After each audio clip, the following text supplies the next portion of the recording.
Talbos ng kamuting kahoy nga pala mga idol yung niluto namin ni nanay kahapon. At dahil nga after 20 years bago namin ito matikman, abay sinewan pa talaga ito ni nanay. Dahil gustong gusto niya daw yung lagi siyang nakikita sa kamera.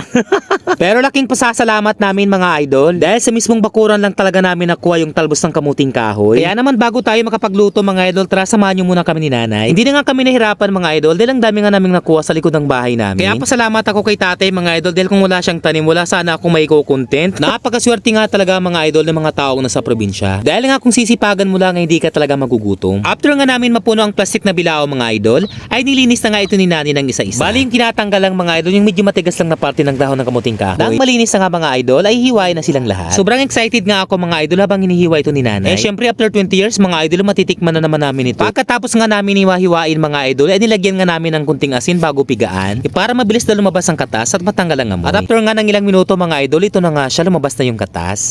Pipigaan mo talaga mga idol hanggang sa wala na talagang lumabas. At pagkatapos nga mapigaan mga idol, ay kailangan talagang hiwa-hiwalayin bago lutuin. At syempre hindi mawawala yung ating mga ingredients tulad ng bawang, sibuyas, luya at siling green. Bali isang nyug nga lang mga idol yung ginamit namin. Nakakapanghinayang kasi mga idol kung gagamit ka ng maraming nyug. Umabot na kasi sa 40 kilos per kilo ang kupras. Itong unang piga pala mga idol yung huli kong ilalagay para mas lalong maging masarap. At itong pangalawang piga naman mga idol yung aking pangsasabaw para mas lumambot yung gulay. Medyo maambon pa nga mga idol habang inilalagay ko yung latangkalan sa ibabaw ng lunan. Pero dahil nga sa excited si nanay, ay hindi na nga ako nakapalag. May inihabol pala na tuyo si nanay mga idol kaya siguradong napakasarap. At after nga ng ilang minuto mga idol ay pinagalo-halo na nga ni nanay ang iba't ibang mga sangkap. Ang iba kasi mga idol ginagataan lang, kami kasi ginigisa muna bago gataan. At para lumambot na nga mga idol ay nilagay na nga namin yung pangalawang gata. Habang pinapalambot nga namin ng gulay mga idol, naku niyaya pa nga ako ni nanay magmaritisan. Abay sabay tanong kung kailan daw ako mag-aasawa. Tanong kung kailan daw siya magkakapo sa akin. At dahil nga hindi ako makapagsalita, ay bigla ko na lang siyang iniwan. At nang malapit na ngang maluto mga idol, ay nilagyan na nga namin ng kunting magic sarap. Pagkatapos nga ng magic sarap mga idol, ay sinunod namin yung tuyo. Natin para maluto. Ay, tuyo.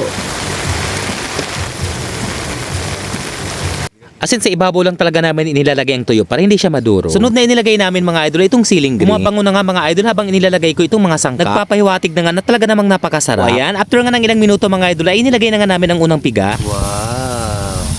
Sarap nito mga idol. So ayan, lutong-luto na mga idol. Ang sarap!